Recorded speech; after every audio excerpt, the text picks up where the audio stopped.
Hi friends, welcome to Vinmini kitchen. எல்லாருக்கும் வணக்கம். இன்னைக்கு கருவாட்டு தொக்கு செய்ய போகிறோம். அதுக்கு தேவையானது பாருங்க, வெங்காயம், தக்காளி, புளி இந்த சைஸு, ஒரு பெரிய சைஸு பூண்டு இது உரிச்சு வச்சுருக்கேன், கருவேப்பிலை,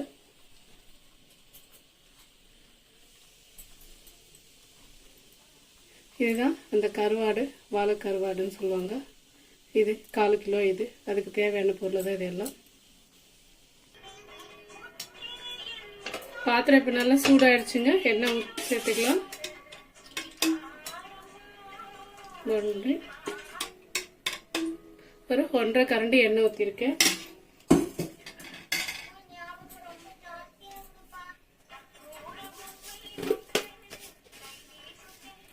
கடுகு சீரகம் ஒரு 1/2 டீஸ்பூன். வெங்காயம் நீட் வாக்கில் கட் பண்ணி வச்சுருக்கேன், இதுவும் சேர்த்துக்கலாம்.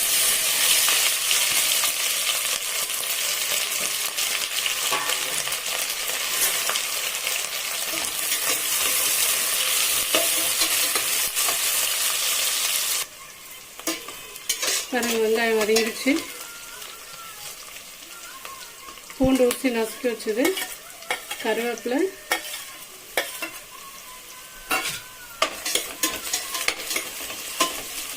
இது நல்லா வதங்கிட்டோம். அதுக்குள்ள ஒரு பக்கம் சுடு தண்ணி வச்சுருக்கிறேன். கருவாடை கழுவுறதுக்கு சுடு தண்ணியில் போட்டு கழுவணும், இல்லை உப்பு அதிகமாக இருக்கும் கருவாட்டில். அதனால் ஒரு முறை சுடு தண்ணியில் போட்டு கழுவிட்டோம்னா அது உப்பு ஓரளவுக்கு கம்மியாயிடும். ஏன்னா நம்ம குழம்புல கரெக்டான உப்பு போடும். அதனால தக்காளி சேர்த்துக்கலாம். இந்த அளவுக்கு வெங்காயம் பூண்டெல்லாம் வதங்கினது போதும்.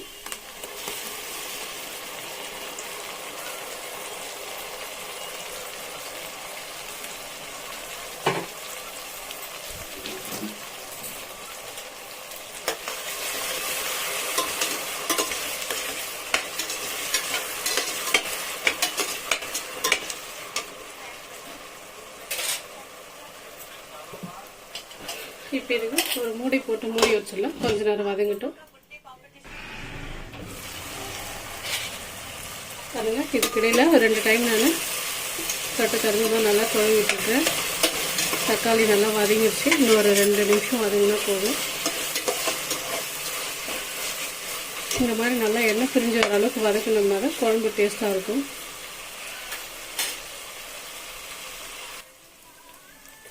இப்போ இந்த வெங்காயம் தக்காளியெல்லாம் நல்லா வதங்கிடுச்சு. எண்ணெய் பிரிஞ்சு வர அளவுக்கு இந்த கருவாட்டு தொக்குக்கு இது கரெக்டாக இருக்கும். இந்த அளவுக்கு வதங்கினா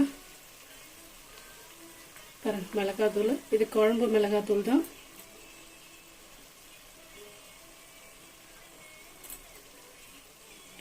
ஒரு 2.5 டீஸ்பூன் சேர்த்துக்கலாம். ஏன்னா இது காரம் திட்டமாக இருக்கும், அதிகமாக காரம் இருக்காது. அதனால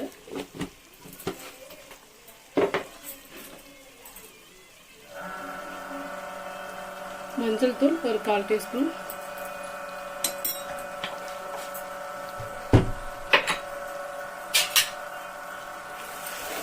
கேஸ் ஸ்லோ பண்ணிட்டு இருக்கிற அடுப்பு. இப்போ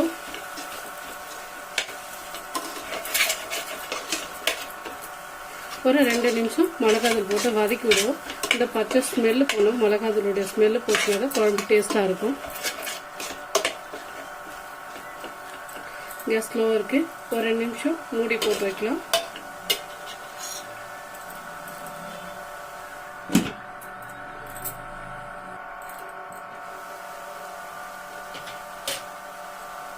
பாருங்க, நல்லா வதங்கி இருக்கு.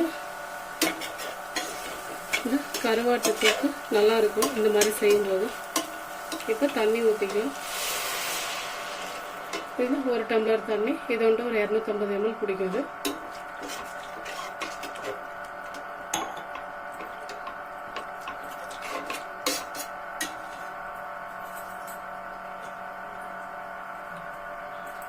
இன்னொரு 1/2 டம்ளரோடைய கம்மியாக ஊற்றுறேன்.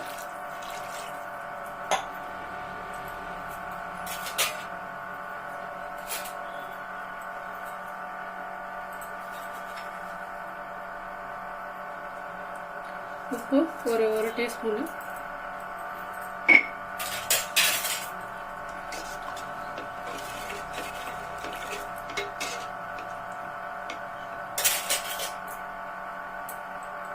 கருவாடு பாருங்க, சுடு தண்ணி காய வச்சுட்டு நல்லா வெதனுடைய கொஞ்சம் அதிகமாக காஞ்ச பிறகு அதில் போட்டு வச்சுருக்கேன் சுடு தண்ணியில். அதில் இருக்கிற உப்பு அந்த இதெல்லாம் மேலே இருக்கிற அழுக்கெல்லாம் நல்லா க்ளீனாக இருக்கும். ஆயிடும்ட்டு இதுக்கு ஒரு மூடி போட்டு வைக்கணும். குழம்பு நல்லா கொதிச்சுட்டு இருக்குது, திறந்து பார்க்கலாம். கருவாட்டு தொக்கு கம கமான்னு ஸ்மெல் அடிக்குது. கொதிக்கும் போதே சாப்பிடணுன்ற அளவுக்கு டேஸ்ட் தோணுது. டேஸ்ட் இருக்கும்ட்டு ஒரு முறை உப்பு கார புளிப்பு எல்லாம் பார்த்துருவோம். உப்பு கார புளிப்பு எல்லாம் பர்ஃபெக்ட். ரொம்ப பாருங்க, புளி கரைச்சி வச்சிருக்குது. நல்லா கொதிச்சுச்சு, எண்ணெய் பிரிஞ்சு வருது பாருங்க. இந்த மாதிரி நல்லா கொதிச்சதுனா தான் எண்ணெய் பிரிஞ்சு வரும் குழம்புல இருந்து. பாருங்க, குழம்புல நல்லா எண்ணெய் பிரிஞ்சு வந்துருக்குது சுத்தூரம். இந்த டைம்ல நம்ம புளி ஊற்றலாம். புளி கரைச்சி திப்பியெல்லாம் எடுத்து வச்சிருக்கேன். ரொம்ப தண்ணி ஊற்றல, திட்டமாக இருக்கணும். ரொம்ப தண்ணியாக கரைச்சிட்டோம்னா குழம்பு கிரேவி தண்ணி ஆகிடும். குழம்பா வேண்டாம், இன்னும் தண்ணி அதிகமாக ஊற்றணும். நான் கொஞ்சம் நல்லா திக்காக வேணுன்றதுக்காக இந்த அளவுக்கு வச்சுருக்கேன். சாதத்துக்கு களிக்கு எல்லாம் சாப்பிட்றதுக்கு டேஸ்ட் நல்லா இருக்குது இந்த கருவாட்டு குழம்பு. வாழை கருவாட்டு குழம்பு.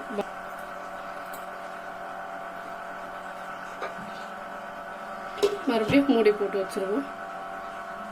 ஒரு 5 நிமிஷம் கொதிக்கட்டும். குழம்பு நல்லா கொதிச்சுட்டு இருக்குது, திறந்து பார்க்கலாம்.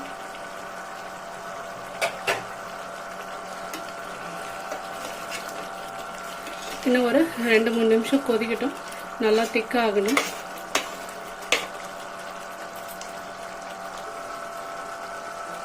பாருங்க, நல்லா கொதிச்சு இந்த அளவுக்கு திக்காயிடுச்சு கிரேவி.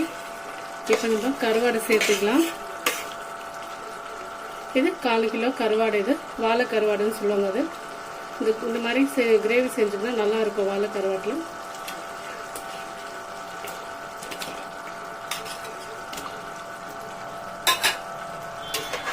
இது லைட்டாக தொழுவி விட்டுட்டு ஒரு தட்டை போட்டு மூடிட்டு நமக்கு இது ஒரு 5 நிமிஷம் கொதிக்கட்டும். நான் தட்டை போட்டு மட்டும் கேஸ் ஸ்லோ பண்ணிடுவோம். ஸ்லோ பண்ணிட்டோம்னா கரெக்டாக இருக்குது. ஏன்னா ஃபுல்லாக ஆனில் வச்சுட்டா தீஞ்சு போய்டும் குழம்பு.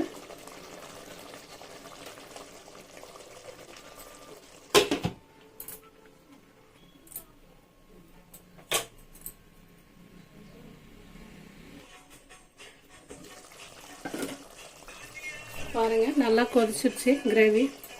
கருவாடு போட்டு நமக்கு ஒரு 5 நிமிஷம் ஆச்சு. கேஸ் ஃபுல்லாக ஸ்லோ தான் வச்சுருந்தேன் நான். நிதானமாக இந்த மாதிரி திருப்பி விடுவோம்.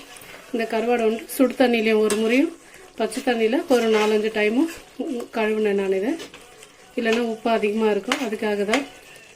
பாருங்கள், வாழை கருவாடு கிரேவி சூப்பராக தயாராகிடுச்சு. நல்லா சாதத்தோடு பேசஞ்சு போட்டு சாப்பிடும்போது ரொம்ப டேஸ்ட் நல்லாயிருக்கும், ரொம்ப அருமையாக இருக்கும். இந்த மாதிரி வாழை கருவாடு கிரேவி நீங்களும் செஞ்சு பாருங்கள் ஃப்ரெண்ட்ஸ். செஞ்சுட்டு டேஸ்ட் எப்படி இருக்குதுன்னு சொல்லுங்கள்.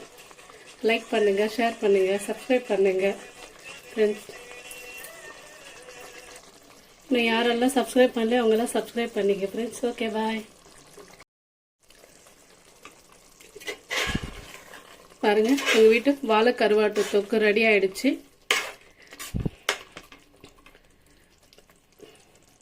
நீங்களும் இதே மாதிரி வாழை கருவாட்டு தொக்கு செஞ்சு பாருங்கள். சேம் இதே மாதிரி செய்யுங்க, சேம் டேஸ்ட் வரும். வீடியோ பிடிச்சிருந்ததுன்னா லைக் பண்ணுங்கள், ஷேர் பண்ணுங்கள், சப்ஸ்கிரைப் பண்ணுங்கள், பெல் ஐக்கான் அழுத்துங்க. நாங்கள் போடுற வீடியோ உங்களுக்கு உடனே வரும். இன்னும் யாரெல்லாம் சப்ஸ்கிரைப் பண்ணல அவங்கெல்லாம் சப்ஸ்கிரைப் பண்ணிக்கங்க. Okay, bye friends.